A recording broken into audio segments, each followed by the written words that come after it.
मैं ऐसा ब्राह्मण हूँ कि सबको साथ लेकर के चलता हूँ। अनुस्मृति से देश नहीं चलेगा, देश संविधान से चलता है। वो सांप्रदायिक लोग हैं जो बाबा साहब अम्बेडकर की प्रतिमा को लगाने से का विरोध कर रहे हैं कि हर दृष्टिकोण से, हर स्थिति में बाबा साहब भीमराव अम्बेडकर की प्रतिमा वहाँ लगेगी। मनुस्मृति क्या है? मैं तो ब्राह्मण हूँ, मैं जानता। यह देश संविधान से चलता है और जो देश संविधान से नहीं चलेगा देश बर्बाद हो जाएगा। कि अम्बेडकर अम्बेडकर अम्बेडकर आप चिल्लाते हो, अगर भगवान का नाम लेते तो आप स्वर्ग से डर जाते। तो आप बताइए, जहाँ का साहबजादा ऐसा है वहाँ का हरामजादा कैसा होगा? कानून के जानकार तो बाबा साहब भीमराव अम्बेडकर थे, पंडित नेहरू थे। कानून के जानकार तो सरदार पटेल थे। कानून के जानकार तो महात्मा गांधी थे, जिन्होंने देश की आज़ादी हासिल करने के लिए अपने सब कुछ न्यौछावर कर दिया, आज़ादी हासिल किया। मैं तो ऐसा ब्राह्मण हूँ कि जो सबको लेके, सबको एक साथ समेट करके चलता हूँ। चाहे हिंदू हो, चाहे मुसलमान हो, चाहे सिख हो, चाहे ईसाई हो,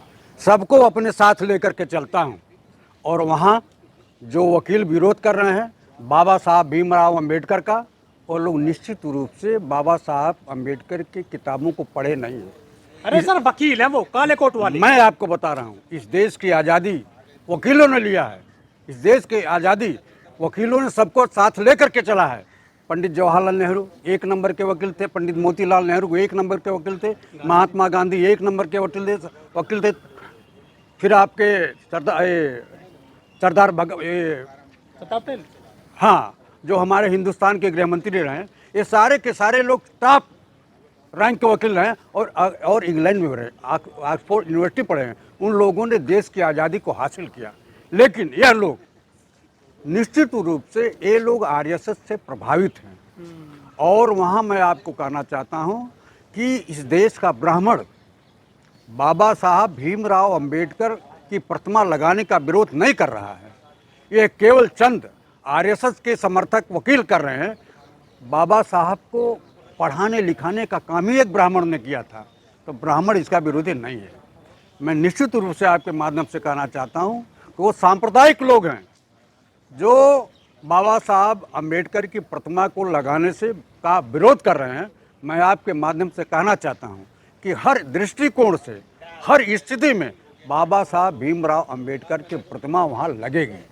ये बाबा साहब को मानते नहीं है, जानते नहीं है, जो वकील हैं ग्वालियर के, जो विरोध कर रहे हैं बाबा साहब की प्रतिमा का। आप बताइए, इनके जो पुरोधा हैं, जो अगुआ हैं, जिनके माध्यम से ये संचालन होते हैं, उनका गृह मंत्री पार्लियामेंट में जो हमारी देश की पंचायत है उसमें कहा था कि अम्बेडकर अम्बेडकर अम्बेडकर आप चिल्लाते हो, अगर भगवान का नाम लेते तो आप स्वर्ग से डर जाते। तो आप बताइए, जहाँ का साहबजादा ऐसा है वहाँ का हरामजादा कैसा होगा? अरे सर, वो कानून के जानकार लोग हैं। वो कानून के जानकार तो पंडित नेहरू थे, कानून के जानकार तो सरदार पटेल थे, कानून के जानकार तो महात्मा गांधी थे, जिन्होंने बाबा साहब भीमराव अम्बेडकर थे, जिन्होंने इस देश की आज़ादी हासिल करने के लिए अपने सब कुछ न्यौछावर कर दिया। लेकिन देश की आज़ादी हासिल किया। ये बनावटी लोग हैं और उन्हीं के पढ़ाए हुए, उन्हीं के बनाए गए किताब पर, उन्हीं के बनाए गए कानून पर एक काला कोट जो पहन रहे हैं उसका अपमान कर रहे हैं। ये चूल्हे जो चलते हैं इन वकीलों के, बाबा साहब के संविधान के दम पर चलते हैं, कानून के दम पर चलते हैं, तो बाबा साहब का इतना विरोध क्यों करते हैं ये वकील? इनकी मानसिकता दूषित है। अगर मानसिकता दूषित नहीं होती तो ये लोग बाबा साहब भीमराव अम्बेडकर की प्रतिमा का विरोध नहीं करते। कह रहे हैं राम की प्रतिमा लगाओ, मनु की लगाओ। आप बताओ, राम इतने सस्ते हैं क्या? अभी तो राम की प्रतिमा का अनावरण इन्होंने किया, मोदी जी ने। और वहाँ हमारे यहाँ देखिए, एक संस्कृति है, एक सभ्यता है कि किसी भी मंदिर का निर्माण, उसका शिलान्यास और उद्घाटन शुभ साहित्य में किया जाता है। इन्होंने खरमास में किया है। खरमास में हमारे यहाँ कोई शादी ब्याह नहीं होता है, कोई भी शुभ कर्म खरमास में नहीं होता है। तो देखिए, जो देश के सामने जो विनाश की लीला हो रही है, जगह जगह कहीं प्लेन क्रैश हो रहा है, कहीं हेलीकॉप्टर क्रैश हो रहा है, कहीं पानी की जहाज गिर रही है, यह भगवान राम का श्राप नरेंद्र मोदी पर लगा हुआ है। जब उसका उद्घाटन हुआ, अधूरे घर, भाई अगर इसमें सारे लोग हैं, अधूरे घर में भोज नहीं होता है, गृह प्रवेश नहीं होता है। देवी प्रकोप है ये, भगवान राम का प्रकोप है। आप मानते हो इन बातों? मैं निश्चित रूप से मानता हूँ। इन्होंने कहा था ना कि भगवान राम की कृपा है तो मैं यहाँ से यहाँ पहुँच गया, तो भगवान राम का प्रकोप इनके ऊपर है। हमारे चारों शंकराचार्य जो मंदिर के उद्घाटन और शिलान्यास के अवसर पर उनका अपमान किया गया, उनका श्राप है। आप केदारनाथ में जो सोना चुरा लिया, वो भगवान केदारनाथ का श्राप है, जो आज हमारे देश का अपमान हो रहा है। आप बताओ। आप मानते हैं मनुस्मृति की प्रतिमा मनु की लगे ग्वालियर में? मैं भारतीय संविधान के अनुसार चलता हूँ। मनुस्मृति क्या है? मैं तो ब्राह्मण हूँ, मैं जानता। यह देश संविधान से चलता है, और जो देश संविधान से नहीं चलेगा वो देश बर्बाद हो जाएगा।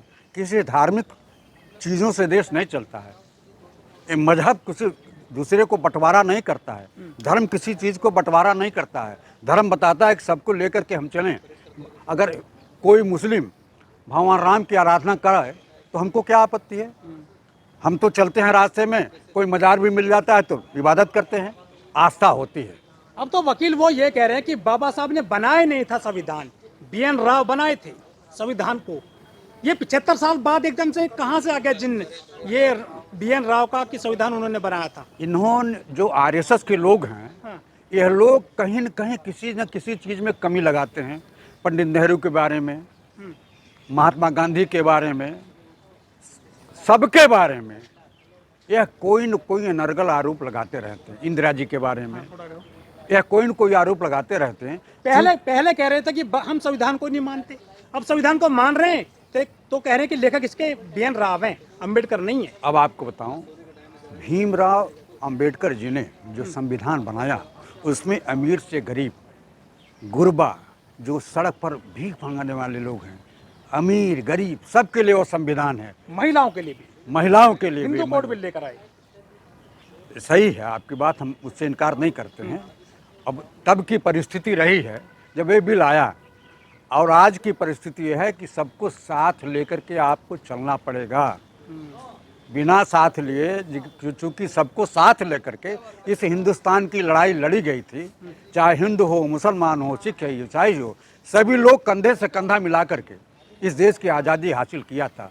तब ये लोग संविधान को नहीं मानते थे। ये लोग देश की आज़ादी का विरोध करते थे। यह लोग देश के तिरंगा का अपमान करते थे। यह लोग RSS के कार्यालय पर देश की 52 साल आज़ाद होने के बाद भी तिरंगा झंडा नहीं फहराया। तो इन लोगों के मानने से कुछ होने वाला नहीं है।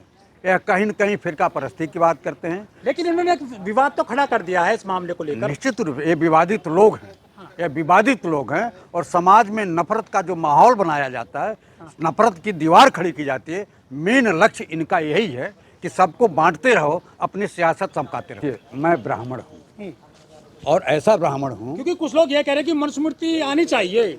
मैं ऐसा ब्राह्मण हूँ कि सबको साथ लेकर के चलता हूँ। मनुस्मृति से देश नहीं चलेगा, देश संविधान से चलता है, देश कानून से चलता है, देश एक दूसरे के प्रेम और सहयोग से चलता है। बाबा साहब द्वारा बनाए गए संविधान के अनुसार चलेगा। BN राव क्या है फिर? BN राव कुछ नहीं है। BN राव से राय ली गई थी। जिन्न क्यों आया फिर BN राव का निकल करके 75 साल बाद? 75 साल बाद ये जो RSS के लोग हैं, जिन्होंने देश की आज़ादी के लिए कुछ किया ही नहीं है, देश के संविधान के लिए कुछ किया ही नहीं है, जिन्होंने संविधान को माना ही नहीं है, न कुछ अड़ंगेबाजी ये लोग करते हैं। ये केवल देश की जनता को बेवकूफ़ बनाने का काम करते हैं, और देश कानून से चलेगा। बाबा साहब भीमराव अंबेडकर के बनाए गए कानून से चलेगा, और किसी के माध्यम से यह देश नहीं चलेगा, न चला है न चलेगा।